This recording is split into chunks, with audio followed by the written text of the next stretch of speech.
Good morning, student. In previous lecture, you studied about forms of private sector enterprises. These enterprises can be divided into five category. First, sole proprietor, joint Hindu family business, partnership, cooperative society, and company. Okay. So first of all, we studied about sole proprietor. Sole means single, and proprietor means owner. So and features already we study about this sole proprietor, single ownership, formation and closure, easy to formation and closure, unlimited liabilities, individual risk bearing and profit recipient, one man control, no separate legal entity, lack of business continuity, and small size. These 8 features we already studied this one. Now merit of sole proprietorship. ठीक है. And now this we are going to study about the merit and the advantage of sole proprietorship firm. Okay इसके फ़ायदे क्या हैं. Okay हमने इससे पहले इसके फीचर्स जो है कैरेक्टरिस्टिक पढ़े थे. प्राइवेट ऑर्गेनाइजेशन में जो है वो 5 सेक्टर में डिवाइड किया गया है जिसमें हम सोल प्रोप्राइटर पढ़ रहे हैं. So we are going to first study the advantage of sole proprietor. Features already we completed. Now advantages, either merit of this sole proprietor. First, quick decision. Okay, quick decision. In sole proprietor firm, all the decisions are taken by proprietor himself. Okay, all the decision taken by proprietor himself means जो owner होता है वो सारे decision वही लेता है. No need to ask anyone. Okay. He is not supposed to be consult anyone in the waste time. उसको ये ज़रूरत नहीं होता किसी और से consult करे, wasting of time. And by quick decision, immediate action can be taken which bring flexibility of operation. There are no delay in business can quickly adopt itself from changing the environment. और okay, there are no delay. यहाँ पे कोई delay नहीं होगा. And business can quickly adopt itself changing the environment according to changing environment. Owner himself take a decision according to environment and implement at the time. So that production cannot be affected by the delaying of time. Okay, this is a good point. This is first advantage of this quick decision. Okay, in other way we take other example of any industry. So there are suppose in partnership, so one member, one management cannot take any decision on the basis of himself. Okay, he must be take advice his superior, then manager, then top level manager. So there is a delay in time. So in proprietorship, this is the first merit, quick decision, because he is the owner and whatever decision he is taken by, it's right, so he will take a decision. So and she can take a quick decision and implement and change according to environment. Okay, second point, confidentially. First, quick decision complete. Second, confidentiality. Means confidentiality means the sole proprietor is not accept to share his secret with other. Okay, in these points, no need to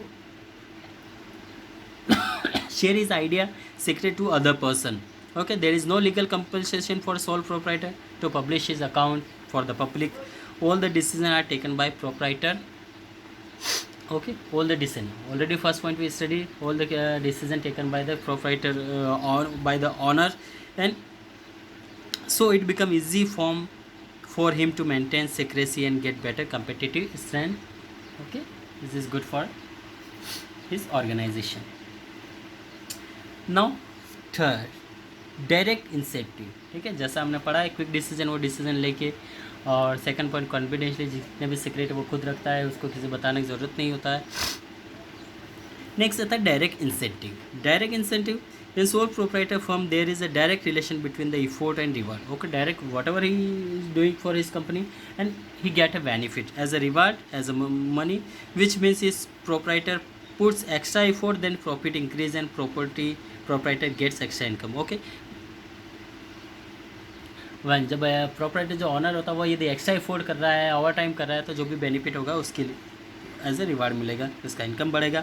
so proprietor is always motivate to work extra to get extra reward. Okay, इसलिए proprietor जो होगा उसको पता है कि यदि हमने इसमें 1 घंटा एक्स्ट्रा काम किया था, एक्स्ट्रा जो बेनिफिट होगा वो उसको खुद का होगा, ना कि कंपनी का होगा. तो it is a direct incentive goes to the owner और proprietor. Now fourth point, sense of accomplishment. There is a personal satisfaction involve in working for one self. Okay, there is a personal satisfaction. Personal satisfaction खुद का उसका satisfaction होता है। Is an the success is business not only contribute to self satisfaction but also instilled in the individual sense of accomplishment and confidence. ठीक है, इसमें जो उसका कंट्रीब्यूशन खुद का होगा, ना कि सेटिस्फेक्शन, इसके अलावा भी उसका जो है कंट्रीब्यूशन, जो अकम्प्लिशमेंट, कॉन्फिडेंस, सब कुछ बढ़ता जाता है। यदि उसका इफर्ट अच्छा है तो उसका खुद का एक सेल्फ सेटिस्फिकेशन भी होगा, ठीक है आज मैंने इतना का वर्क किया, इतना रिवार्ड मिला, और इसके बाद उसका कॉन्फिडेंस भी बढ़ता जाएगा। तो यह होता है sense of accomplishment. Next last, easy to form and dissolve. Easy to form and dissolve. A sole proprietorship organization easy to form. Okay, जैसे कि हम पहले भी इसका फीचर्स पढ़ सके, easy to form in closing.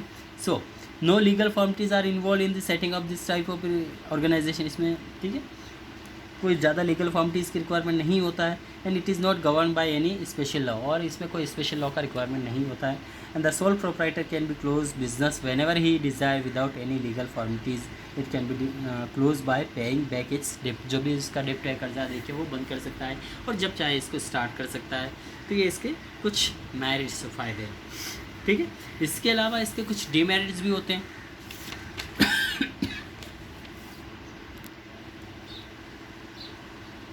Okay, now demerit of sole proprietor firm.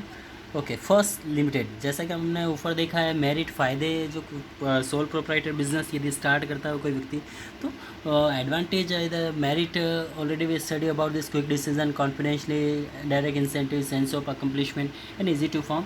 This are 5 points we study, 5 advantages when we settle sole proprietor business. But there are some demerit also given here. Negative, we already know about every coin has two sides, head and tail. It means positive point as well as negative point. So there are 4 negative points given here. So first, limited resource. In sole proprietorship firm finance supplied by proprietor himself, from which wealth और from borrowing. Okay, ये तो उसके पास खुद का पैसा है, ये उधार लेकर स्टार्ट करेगा। There is a limited to credits raising capacity of single person. Okay, single person का कैपेसिटी लिमिटेड होगा। ठीक, तो यहाँ पे लिमिटेड रिसोर्स होता है, या तो उसके पास खुद का, ठीक है इंडिविजुअल चाहे वो 1 लाख 2 लाख या 1 करोड़ 2 करोड़ हो सकता है, या कुछ बोरो लेगा मार्केट से, उधार लेगा। So there is a limit to credits raising capacity of single person. This reduce the scope of the business growth. So it is reduce the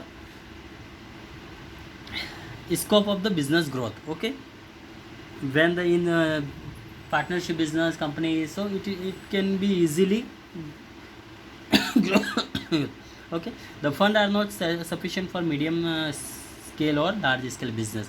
Okay, small scale business can be started by sole proprietors, ownership. Okay, limited life of business. The survival and continuity sole proprietorship firm depend upon only one person. Okay, जैसे कि हम पढ़ चुके हैं, ये business किसी व्यक्तिगत एक इंडिविजुअल व्यक्ति द्वारा स्टार्ट किया जाता है, अकेला ऑनर होता है।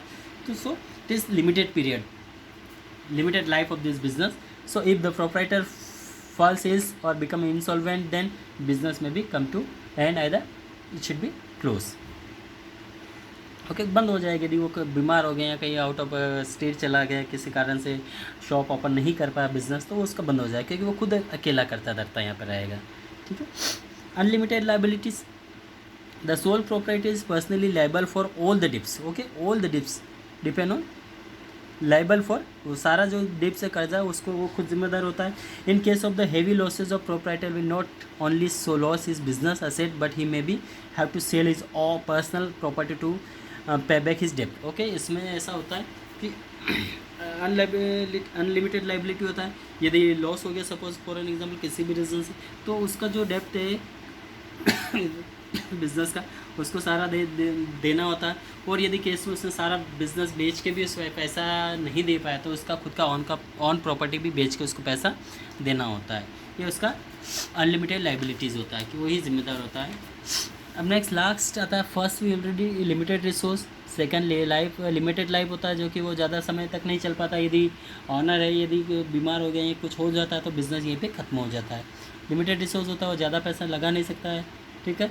और अनलिमिटेड लाइबिलिटी जिम्मेदार होता है कि उसमें यदि बिज़नेस जो है किसी कारण से लॉस होता है तो उसको बिज़नेस जो है वो सारा बेच के देना होता है, और यदि उससे भी डिप तो उसका कर्जा नहीं होता तो उसका खुद का पर्सनल प्रॉपर्टी भी बेच के पैसा देना होता है। लास्ट आता है इसका limited managerial skill. In sole proprietor firm all the activity are perform by a single individual. सारी एक्टिविटी वही रॉ मटेरियल खरीदेगा, वही प्रोडक्शन करेगा, वही मैनेजमेंट करेगा, वही सेलिंग करेगा। तो जैसे कि हम जानते हैं एक व्यक्ति ऑलराउंडर नहीं होता, सारे सर्वगुण संपन्न नहीं होता है। So a single individual can not be expert in all field, ठीक है।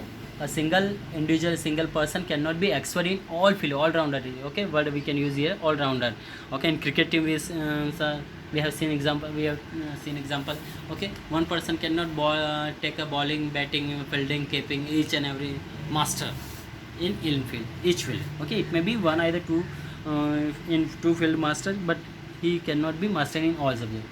जैसा हम देख सकें सचिन ऐसा नहीं कर सकता कि हर मैच में सेंचुरी लगाएगा, हर मैच में 5 से 6 विकेट लेगा, हर बार विकेट कीपिंग करेगा, हर बार सारे कैच भी लेगा, ऐसा संभव नहीं होता, ठीक है। इसमें भी happen some time, but every field में ऐसा नहीं होता है, ठीक है। तो यहाँ पे भी एक पर्सन हर फील्ड में माहिर नहीं होता है,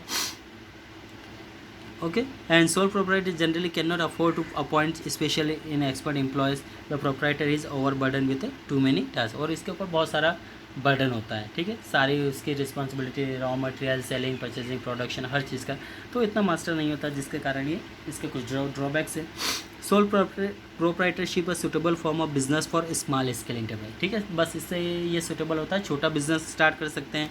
and sole proprietorship suitable for enterprises which require personal attention and limited capital, such as local grocery shop, small bakery shop, tailoring shop, health clinic, doctors clinic, lawyers office, etc. ये इसका example है कि एक sole proprietor के तौर पे हम इन चीज़ों को मैनेज कर सकते हैं, इस तरह के बिजनेस। बाकी बड़े के लिए हम इस पर नहीं कर सकते हैं, okay. Second point, Hindu joint family business, we will continue next lecture. Thank you.